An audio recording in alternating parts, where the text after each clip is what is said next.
Opening నుంచి ఎలా ఉంది శివలీలని కాంటాక్ట్? చాలా బాగుంది. కష్టపడితే ఏదైనా మంచి రిజల్ట్ వస్తుందని ఆ ధైర్యం నేను చేశాను. నాకు సపోర్ట్ ఎంత ఉందంటే ఒక ఫౌండేషన్ మా హస్బెండ్ చూడడం వల్ల నేను వెళ్ళి నేర్చుకోవడం, నాకు ఇంత మంచి సపోర్ట్ తను కూడా ఇవ్వడం, ఇంత సపోర్ట్ మీరు కూడా నాకు ఇవ్వడం చాలా లక్కీ. ఇంతకుముందు నా టైం నడుస్తలేదు అనే ఫీలింగ్ నా లోపల అనేది పోయింది. ఇప్పటి నుంచి నేను ఇంకా మంచి ఇంప్రూవ్ అవుతానని నా లోపల నాకు నమ్మకం వచ్చింది. అందుకే పార్లర్ ఓపెన్ చేశాను. పార్లర్ చేయడం అంటే అది కాదు, కష్టపడాలి. కష్టపడకపోతే ఏది మనకు రాదు.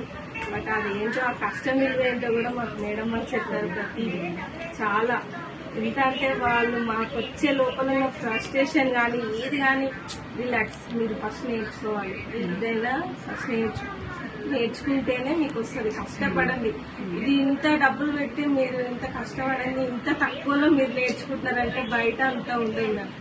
అది నాకు ఒక ఫౌండేషన్ ద్వారా ఇంత మంచిగా నేర్చుకున్న లియోకేర్ ఫౌండేషన్ కి చాలా థ్యాంక్ యూ చెప్తున్నా, కృతజ్ఞత కూడా తెలుపుతున్నా మ్యామ్ దానికోసం.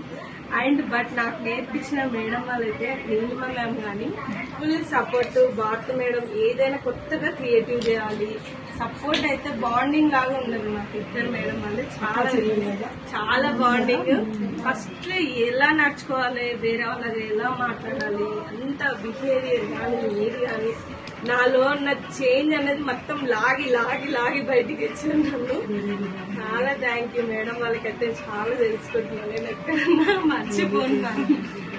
బట్ నాకు దీని నుంచి ఇంకా పెద్దది మెయిన్ రోడ్ వాడి పెద్దది ఓపెన్ చేయాలి. అది దానికోసం కష్టపడుతున్నా. ఇంట్లోనే చిన్న చిన్న స్టార్ట్ చేసి పెద్దగా కూడా చేయాలి.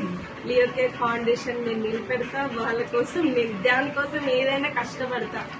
ఎందుకంటే నాకు ఒక లైఫ్ ఇస్తుందంటే చెప్పండి మేడం, నేను ఎంతవరకైనా ఆలోచించను, పెడతానే ఉంటా. అది పెట్టినాక నాకు వస్తుందా రాదు నాకు సంబంధం లేదు. But Leocare foundation is the best. నాకైతే చాలా బెస్ట్. ఈ లియోకేర్ ఫౌండేషన్ వల్ల నేర్చుకున్న ఆడవాళ్ళ ఇంట్లో వర్క్ ఫ్రమ్ ఉన్న వాళ్ళకి చాలా బెటర్ లైఫ్ ఇది ఇస్తుంది. ఇదైతే నాకు ఎంత అంటే చెప్పలేను, నేను మాటల్లో నాకు రాదు మేడం. ఫస్ట్ నాకు గురువులకు కూడా థ్యాంక్ యూ చెప్తున్నా. థ్యాంక్స్ తో నేను ఆపుకోలేను. బట్ చాలా happy. Thank you so much. Thank you so much. ఎందుకంటే నాకు నేను లోపల ఒక డిప్రెషన్ లో నాకంటూ ఏది లేదు అనే మైండ్ లో ఒక 4 గోడల మధ్యలో ఉన్న నా మైండ్ సెట్ ని చేంజ్ చేసింది.